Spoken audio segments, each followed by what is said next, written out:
Enter screen, share. अब इसके बाद ये आ जाएगा आपका स्क्रीन में। आपका क्या था? कंपनी फाइनल अकाउंट ना, कंपनी हाँ फाइनल सर। अकाउंट 04 पीडीएफ, यही शायद होगा। रेवेन्यू फ्रॉम ऑपरेशन ये तो हो गया था ना, ये तो हो गया।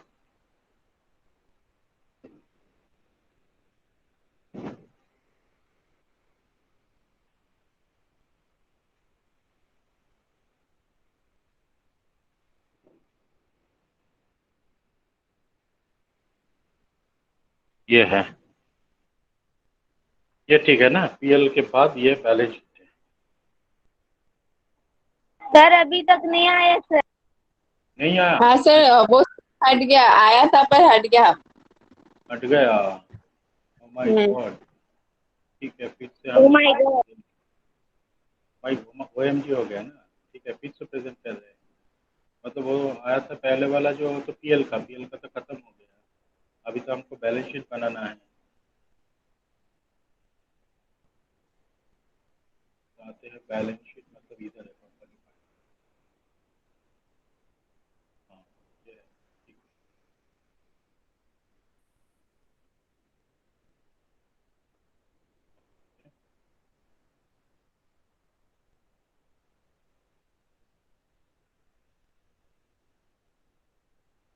अभी ये ठीक है balance sheet?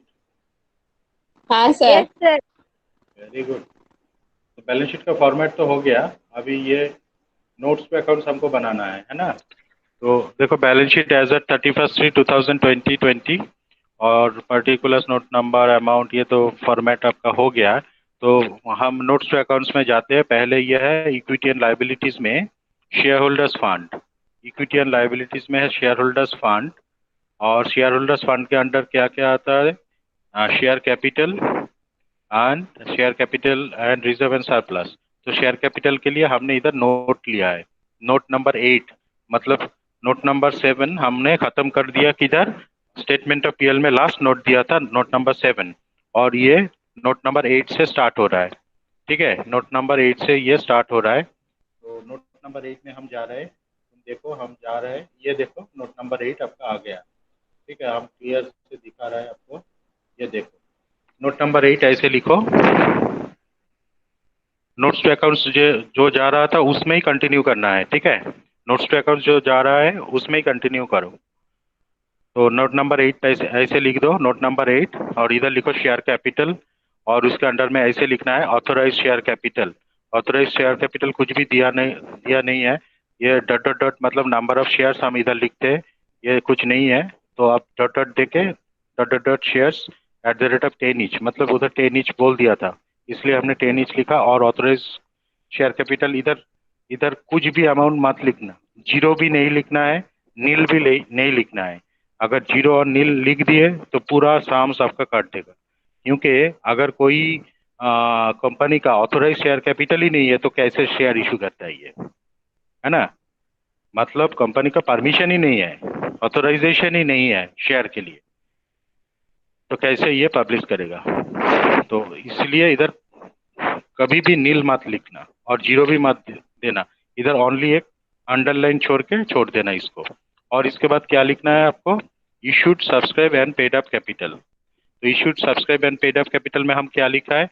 4 lakh equity shares of ₹10 each. ये देखो आपको दिया हुआ है 4 lakh equity shares, 4 lakh equity shares of ₹10 each. ये किधर है आपको?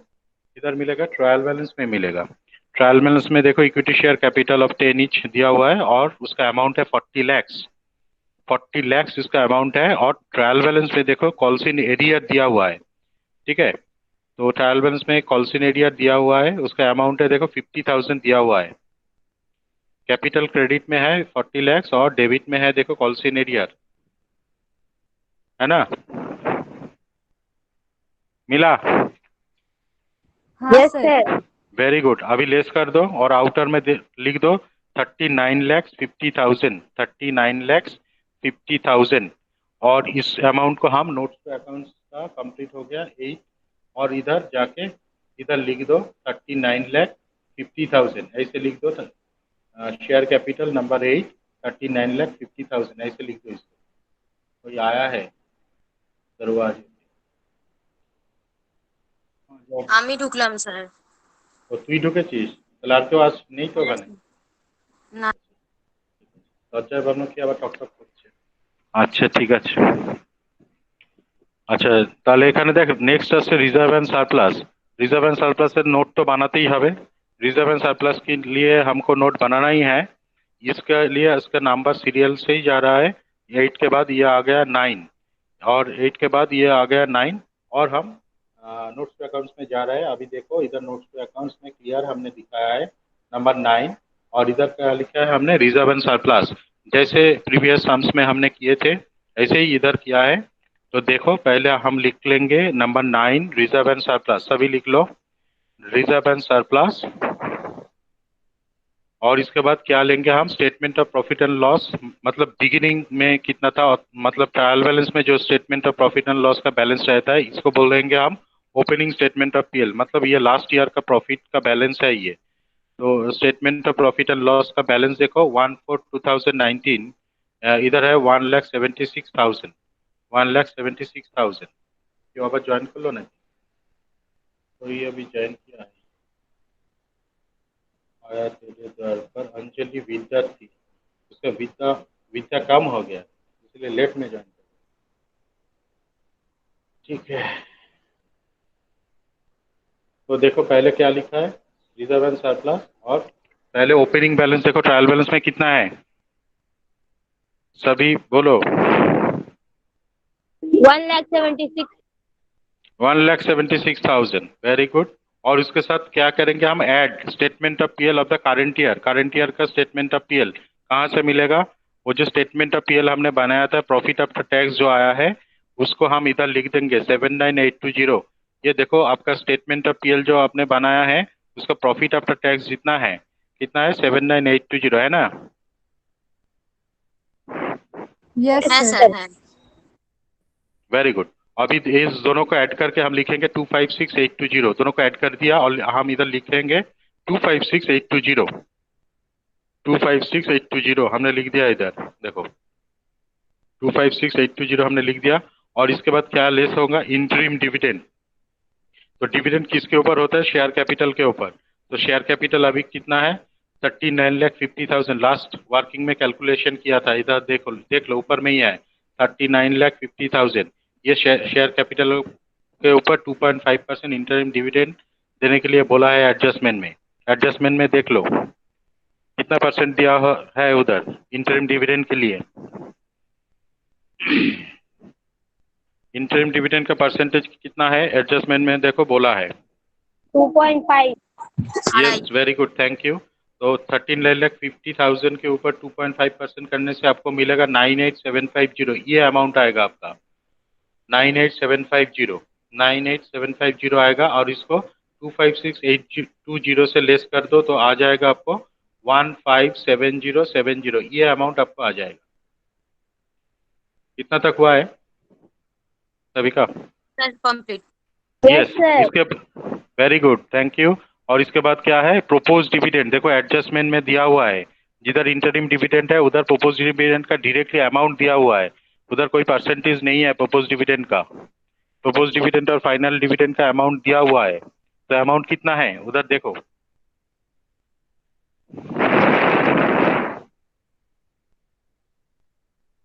कितना है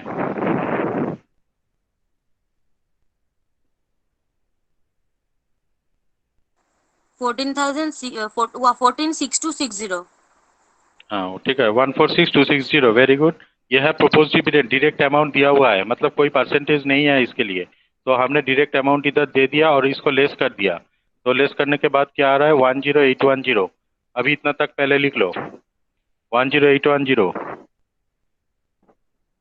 10810। इसको लेस करने के बाद ये अमाउंट आएगा। आप कैलकुलेशन करके भी देख सकते हो चेक कर लो एक बार ठीक है क्योंकि मैंने ये मैनुअल में किया है मतलब हाथ में किया है विदाउट कैलकुलेटर ठीक है ना।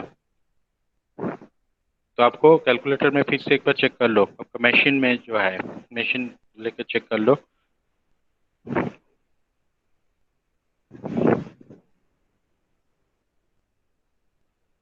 कितना है? ये अमाउंट ठीक है, सही है?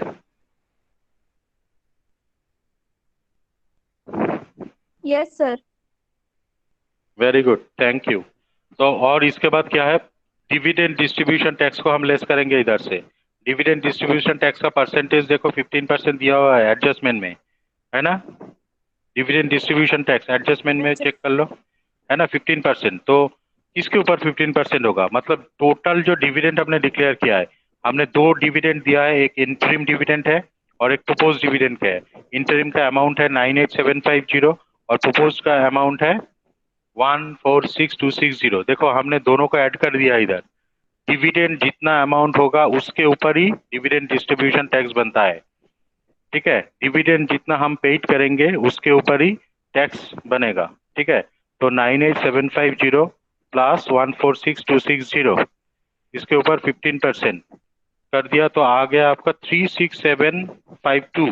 36752 आप कैलकुलेशन करके देख लो, पहले इस दोनों को ऐड करो और दोनों को ऐड करने के बाद उसके ऊपर 15% दे दो, तो कितना आएगा अब भी चेक कर लो।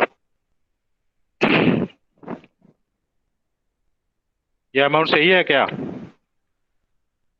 कविता? हाँ सर सही है। Very good. तो इधर अमाउंट आ गया 36752 और ये अमाउंट है 10810। इसमें से लेस करने ये आपको नेगेटिव में आउटर में देना है। ये नेगेटिव हो रहा है क्योंकि ये अमाउंट ज़्यादा है 36752 और ये अमाउंट कम है, तो आउटर में आपको नेगेटिव ऐसे दिखाना है ब्रैकेट में। नेगेटिव फिगर हम दिखाएंगे -25942, नेगेटिव आउटर में ऐसे लिख देंगे हम, ठीक है ना? तो इसके हाँ लिखने सर के बाद लिखलाम ठीक আছে। Very good. এরপরে কি করবি? জেনারেল রিজার্ভ অ্যাজ অন তোর 1419, मतलब ওপেনিং জেনারেল রিজার্ভ ট্রায়াল ব্যালেন্সে আমার কত আছে দেখ। ওপেনিং জেনারেল রিজার্ভ ট্রায়াল ব্যালেন্সে থাকবে 3 লাখ। জেনারেল রিজার্ভ 3 লাখ লিখে দিয়েছি। আর অ্যাড ট্রান্সফার, ট্রান্সফারে নীল লিখেছি কেন? কারণ এখান থেকে কোনো ট্রান্সফার হয়নি। দেখ আমি প্রফিট থেকে কোনো জেনারেল রিজার্ভের এখানে লেস করিনি এখানে, তাই না? তাহলে অ্যাড ট্রান্সফারটা নীল হচ্ছে, কোনো transfer the amount not yet transferred to the general reserve during the year। तो इधर हमने लिखा है ऐड ट्रांसफर नील। और आउटर में कितना अमाउंट जाएगा? 3 लाख जाएगा। आउटर में हमने लिख दिया है 3 लाख, ठीक है? अभी ये 3 लाख के साथ इसको लेस कर देंगे तो आएगा आपको 274058, ये अमाउंट आ जाएगा 274058। ये आउटर में ब्लॉक कर दो, ठीक है? हाँ सर। 274058 ये अमाउंट आउटर में दे दो, ठीक है? अभी आउटर में देने के बाद आपको इधर हम आ गए, कहाँ आ गए? रिजर्व एंड सरप्लस में। देखो हमने कितना लिखा है 274058, ये अमाउंट जितना हमने कैलकुलेट किया आउटर में ब्लॉक कर दिया, वो ब्लॉक अमाउंट इधर हमने ले लिया। तो मतलब ये जो अमाउंट है 274058, ये रिजर्व एंड सरप्लस का आपका बैलेंस इधर आ जाएगा, ठीक है? देखे नहीं, रिजर्व एंड सरप्लस সবার क्लियर নাকি? सबका क्लियर है? ক্লিয়ার। অলরাইট, हाँ ওকে। सर। বাকি বাকিরা একটু হই হই করুক। ওকে, সবার okay? Yes sir. Yes sir. দুটো চারটে ইয়েস স্যার পাচ্ছি, আর বাকিগুলো মানে নো স্যার বলছে মনে হয়, না? কি স্যার এত দুপুরবেলা ক্লাস নিচ্ছে, কি হয়েছে স্যারের? পারেও স্যার, আমাদের মাঝে মাঝে ছুটিও दिते पारे স্যার। अच्छा, इसके बाद क्या है? नंबर 2 में है क्या? नॉन करंट लाइबिलिटीज हमने लिखा है, नॉन करंट लाइबिलिटीज। तो इसके अंडर में क्या आता है? Long term borrowings, long term provision, ऐसे ऐसे आता है। तो ऐसे लिख दो डायरेक्टली लॉन्ग टर्म बोरोइंग्स और ब्रैकेट में लिखो 6% डिबेंचर। मतलब लॉन्ग टर्म बोरोइंग्स में हम क्या क्या लेते हैं डिबेंचर्स, बैंक लोन, ऐसे ऐसे आता है लॉन्ग टर्म बोरोइंग्स में। মানে তোর লং টার্ম বরোইং এ আমরা নেব হচ্ছে ডিবেঞ্চার আর ব্যাংক লোন, এগুলো যেগুলো থাকবে লং টার্মে, যেগুলো মানে অনেক সময়ের জন্য যেগুলো আমরা নিই, সেগুলো আমরা এখানে দেখাচ্ছি। तो लॉन्ग टर्म बोरिंग्स, तो ये इधर क्या लिखा है हमने? नंबर 2 देके लिखा है नॉन करंट लाइबिलिटीज, और इसके अंडर में हमने क्या लिखा? लॉन्ग टर्म बोरिंग्स, ब्रैकेट में लिख दो 6% डिबेंचर। डिबेंचर का अमाउंट कितना है देख लो, ट्रायल बैलेंस में है, देखो कितना है? 20 lakh. 20 lakh, very good, thank you. तो 20 लाख डायरेक्टली ले लो इधर, और इसके लिए कोई नोट का जरूरत नहीं है, ठीक है।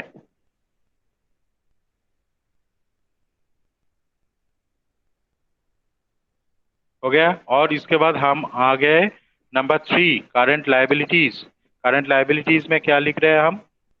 Trade payables. ट्रेड पेएबल्स में क्या क्या आते हैं? कोई हमको अनम्यूट करके बोले। क्रेडिटर्स। क्रेडिटर्स, और इसके साथ क्या आता है? क्रेडिटर्स के साथ बिल्स पेबल, तो बिल्स पेएबल है कि इधर देखो? ना सर। नहीं, नो, तो डायरेक्टली हमने लिख दिया इधर क्रेडिटर्स 612000। ये अमाउंट ट्रायल बैलेंस में क्रेडिट में, ट्रायल बैलेंस के क्रेडिट में है। तो एक अमाउंट अगर रहेगा तो डायरेक्टली आप ऐसे लिख सकते हो, इसके लिए कोई नोट का जरूरत नहीं है। अगर सभी के लिए नोट देंगे तो हमारे नोट कम हो जाएगा। इसीलिए हमने इधर नोट नहीं दिया, आप ऐसे लिख सकते हो, मार्क्स भी मिलेगा आपको। ट्रेड पेबल्स ब्रैकेट में लिख दो क्रेडिटर्स, और इधर लिख दो 612000, डायरेक्टली लिख दो। इसके लिए कोई नोट का जरूरत नहीं है। और इसके बाद क्या लिखा है? Short term borrowings. Short term borrowings में क्या आता है? Bank overdraft. इधर लॉन्ग टर्म बोरोइंग्स किया ऊपर में, नॉन करेंट में, और इधर आता है शॉर्ट टर्म बोरोइंग्स, ठीक है ना। नॉन करेंट में जाता है लॉन्ग टर्म बोरोइंग्स, और इधर short term borrowings. Short term borrowings में क्या लेते हैं हम? बैंक ओडी, मतलब बैंक ओवरड्राफ्ट। ऐसे आप लिख दो, short term borrowings, bank overdraft. और बैंक ओवरड्राफ्ट का जो अमाउंट है ट्रायल बैलेंस के क्रेडिट में देख लो, वो अमाउंट इधर ले लो। कितना है amount? 2,23,600। Very good, thank you very much. और इसके बाद हम क्या आएंगे? Other current liabilities. इसके लिए नोट बनाना है हमको, तो इधर लिख दो नंबर 10। नंबर 10 और नोट्स टू अकाउंट्स नंबर 10 में हम जाएंगे अभी। Just wait. आ गए हम। इधर देखो, आपने लिखा है नंबर 10 आउटस्टैंडिंग एक्सपेंसेस। ऐसे लिख दो, आउटस्टैंडिंग एक्सपेंसेस। आउटस्टैंडिंग एक्सपेंसेस के नीचे से लिखो इंटरेस्ट ऑन डिवेंचर, और नीचे से लिखो outstanding interim dividend. Interest on debentures. Interest on debenture पहले कैलकुलेट किया है हमने, फाइनेंस कॉस्ट में दिखाया था। कितना अमाउंट है देखो फाइनेंस कॉस्ट में? इंटरेस्ट ऑन डिवेंचर हमने फाइनेंस कॉस्ट में दिखाया है 1,20,000। 1,20,000। और उसके नीचे से लिखो outstanding interest on outstanding interim dividend. Outstanding interim dividend. और इधर ब्रैकेट में लिखो 98,750 माइनस 70,000। ब्रैकेट में लिखो पहले, नहीं तो बाद में नहीं पता चलेगा যে कैसे आया है ये। ব্র্যাকেট में लिखो। স্যার আবার বলুন না, প্রথম থেকে কিছু বুঝলাম না। আউটস্ট্যান্ডিং এক্সপেন্সেস লিখেছিস? হ্যাঁ, লিখেছি স্যার। আউটস্ট্যান্ড, তার নিচে লেখ ইন্টারেস্ট অন ডিবেঞ্চার্স। লিখেছি interest on sir. Debenture, interest on ডিবেঞ্চারে 1,20,000 লেখ। দেখ আমরা ফিনান্স কস্টের জন্য যেটা নোট লিখলাম করেছিলাম স্যার। সেখানে হয়েছে। এবার তার নিচ দিয়ে লেখ outstanding interim dividend. Outstanding interim dividend. Outstanding interim dividend দিয়ে এবার ব্র্যাকেটের মধ্যে লিখবি 98,750 minus 70,000। Outstanding interim dividend bracket में लिखो 98,750 माइनस 70,000। सर ये कैसे आया है सर, आप हमको बताइए सर। 98,750 से 70,000, ये 70,000 आपको कहाँ से मिला है, कैसे आ गया है सर, ये आपको डिटेल में बताना है। देखो हमने इंटरिम डिविडेंड इधर कितना दिया है? 98,750 दिया है ना। ये जो स्टेटमेंट ऑफ पीएल में देखो हम दिखा रहा है, पहले देख लो। क्या 98,750 टोटल इंटरिम डिविडेंड हमने इधर दिखाया है ना। अभी ट्रायल बैलेंस में जाओ, उधर देखो इंटरिम डिविडेंड पेड बोला है, वो पेड अमाउंट कितना है देखो। ट्रायल बैलेंस का डेबिट में देखो दिया हुआ है इंटरिम डिविडेंड पेड, कितना अमाउंट है? 70,000।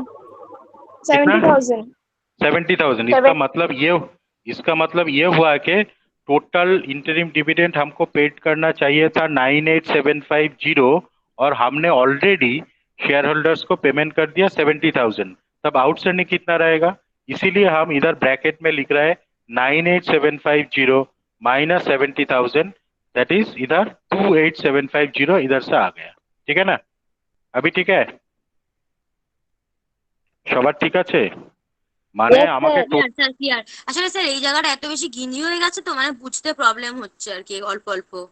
একটু লিখে নে, একটু লিখে নে, হ্যাঁ স্যার, লিখছি লিখছি। লিখে নে, লিখে নে।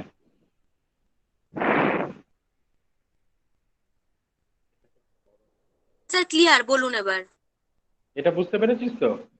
হ্যাঁ হ্যাঁ হ্যাঁ। Very good. তাহলে টোটালটা আউটারে দিয়ে দে 148,750। এই দুটোকে অ্যাড করে দে। 1,20,000 আর 28,750, এই দুটোকে অ্যাড করলে দেখ 148,750 যাবে। এবার তুই অঙ্কটায় চলে যা, দেখ আউটস্ট্যান্ডিং আমি ওটাই দেখিয়েছি। এই দেখ নাম্বার 10 148,750, তাই না? আদার কারেন্ট লাইবিলিটিস। ঠিক আছে, ম্যাচ করলো? ঠিক আছে সবার? हाँ सर हाँ। Very good. Yes, sir. अभी शॉर्ट टर्म प्रोविजन नंबर 11, कोई अनम्यूट करे और हमको बोले इधर क्या क्या आएगा, क्या क्या लेंगे हम Provision इधर। provision for tax very good, और proposed dividend वेरी गुड, और very good. Dividend distribution tax, thank you. चलो हम जाते हैं और इधर देख लेते हैं क्या लिखा है हमने शॉर्ट टर्म प्रोविजन। इधर देखो number 11 short term provisions. Short term provisions में हमने लिखा है प्रोविजन फॉर टैक्सेशन। कहाँ से मिलेगा? ये जो हमने स्टेटमेंट ऑफ पीएल बनाया था, उधर जो टैक्स चार्ज किया था वो है 42,980, उधर से ये आ गया। ठीक है ना? प्रोविजन फॉर टैक्सेशन उधर से ले लिया। प्रोपोज डिविडेंड हमने ऊपर में दिखाया, देखो प्रोपोज डिविडेंड 146,260 इधर ले लिया। और डिविडेंड डिस्ट्रीब्यूशन टैक्स भी इधर है 36,752। ये तीनों आइटम को लेकर ऐड कर दो और कितना आ रहा है? शायद ये ऐड में कुछ गलत हुआ है, देख लो। ऐड करने के बाद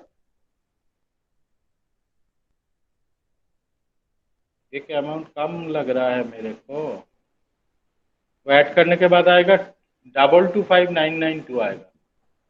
इधर आएगा 22, इधर एक सिंगल 2 है ना, इधर डबल 2 होगा। डबल 2 हाँ 5 सर 22599 डबल 2 आ रहा है ना, 22595992। वेरी गुड, उधर लिख दो। Yes, sir.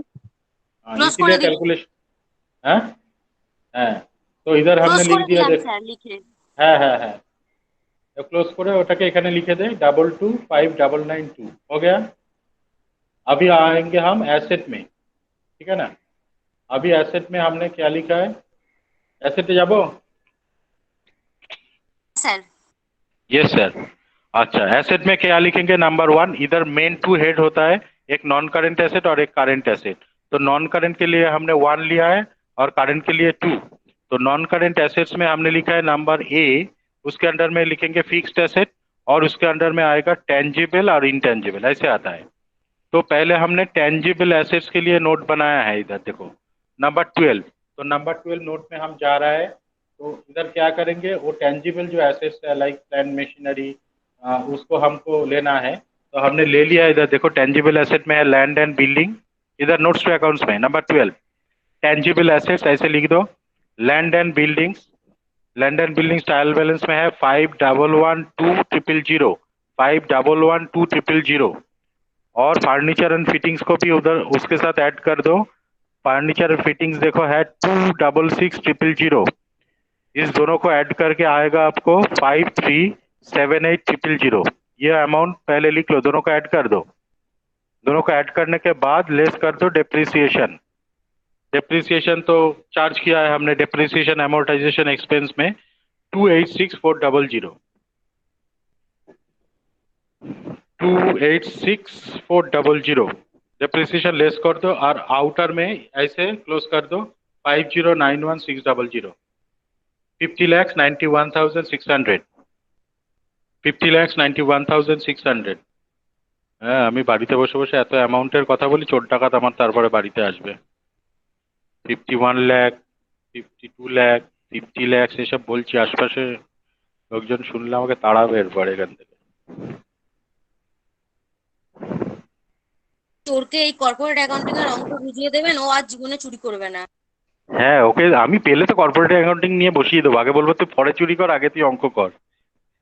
ও চুরিই ছেড়ে দেবে, স্যার তারপরে বলবে আমি অঙ্কই করবো। ঠিক আছে, তাহলে এটা হয়ে গেছে সবার? अच्छा সবার হয়েছে? हाँ প্রথমে ল্যান্ডে, হ্যাঁ हो गया हो गया। तो सर अभी यस उधर सर टेंजिबल एसेट में लिख दो, टेंजिबल एसेट। इधर टेंजिबल एसेट में हमने लिख दिया नंबर 12 50916000।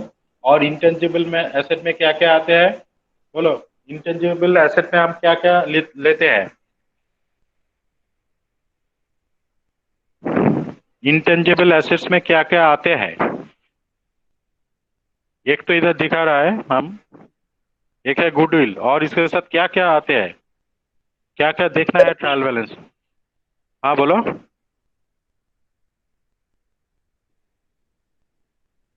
हेलो। इंटेंजिबल एसेट में आते हैं गुडविल, पेटेंट, ट्रेडमार्क, कॉपीराइट, ऐसे ऐसे आते हैं। ठीक है, तो इधर ओनली गुडविल है, हमने इधर लिख दिया, कोई नोट का कोई जरूरत नहीं है।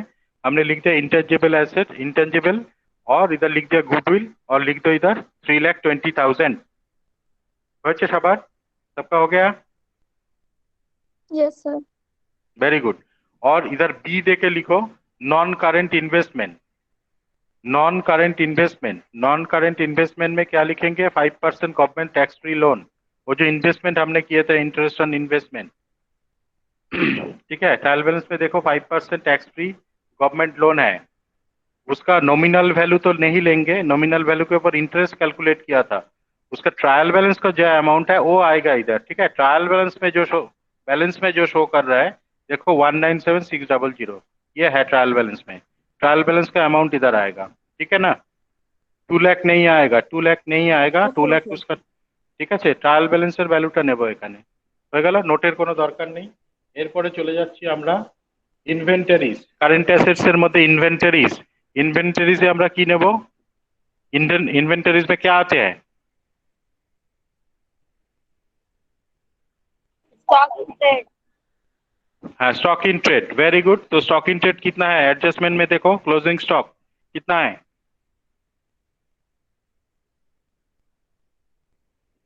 क्लोजिंग स्टॉक कितना है देख लो।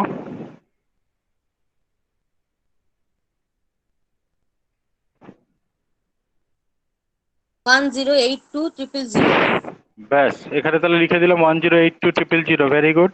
और এটার পরে আছে আমাদের, इसके बाद है number B trade receivables. Trade receivables ऐसे लिख दो, ट्रेड रिसीवेबल्स नंबर 13। इसके लिए नोट बनाना है क्योंकि इसके ऊपर प्रोविजन हुआ है।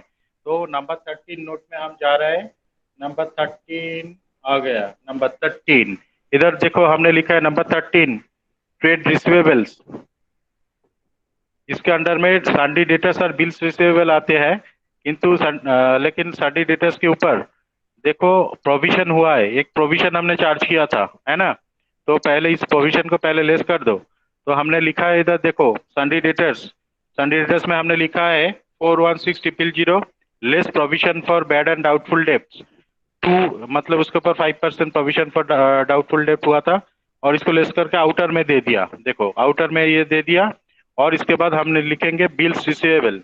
मतलब ट्रेड रिसीवेबल में दो चीजें आते हैं आपका, सन्डी डेटर्स एंड बिल्स रिसीवेबल। तो बिल्स रिसीवेबल का कोई प्रोविजन नहीं है, तो इसलिए डायरेक्टली इधर आउटर में दे दिया, और दोनों को टोटल करके आ गया आपको 667200। ठीक है ना? है सर। Very good. अभी उधर बैलेंस शीट में चले जाओ, बैलेंस शीट में आ गया हम, और इधर देखो हमने लिखा है ट्रेड रिसीवेबल 667200 आ गया इधर। স্যার আরেকবার বলুন না হ্যাঁ বলে দিচ্ছি, আমাদের হচ্ছে ট্রেড রিসিভেবলের মধ্যে আসে বিলস রিসিভেবল আর ডেটার্স। এবার ডেটার্সে কি করেছে, ওরা প্রভিশন করেছিল। আগের অঙ্কটায় প্রভিশন ছিল না, দেখ এটাই দেখ প্রভিশন আছে বলে আমরা প্রথমে সেই জন্য সানডে ডেটার্সটা নিয়েছি, তার থেকে প্রভিশনটাকে দেখ লেস করেছি এখানে, এই যে 2080, এবার এটা থেকে লেস করে এটাকে আউটারে দিয়ে দিলাম। তারপরে বিলস রিসিভেবলটাকে নিয়ে এখানে লিখে দিলাম, এবার এটাকে অ্যাড করে এটা। ক্লিয়ার? বুঝতে পেরেছিস? Very good, very good. এরকম সুন্দর ইন্টারেক্টিভ সেশন না হলে ভালো লাগে না। আচ্ছা, এবার চলে আসছি আমরা ব্যালেন্স শিটে লোনস অ্যান্ড অ্যাডভান্সেস। এটার মধ্যে আমরা নিচ্ছি advance tax.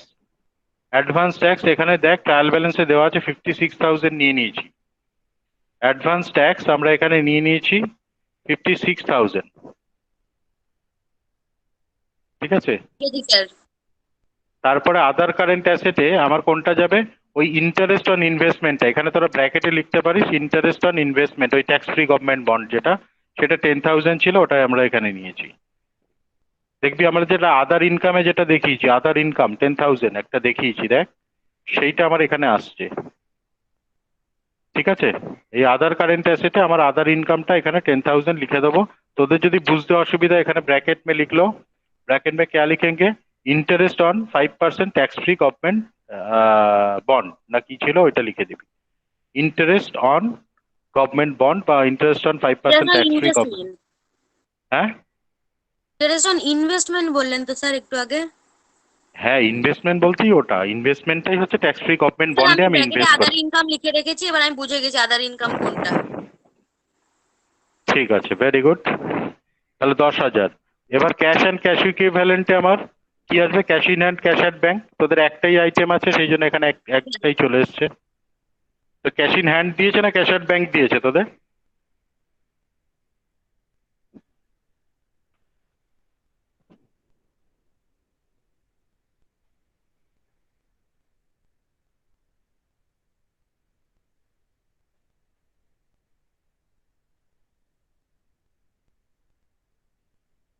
Sir cash in hand. Very good, इधर ले लिया, कैश एंड कैश इक्विवेलेंट में इधर ले लिया, मतलब बैंक का कोई अमाउंट नहीं है। Very good. এবার কি করব? ব্যালেন্স শিটের প্রথমে লাইবিলিটিটাকে টোটাল করব। ব্র্যাকেটে এরকম ভাবে লিখো টোটাল এ, ব্র্যাকেটে এ, টোটাল ব্র্যাকেটে এ। এবার এটাকে টোটাল কর, দেখ কত আছে।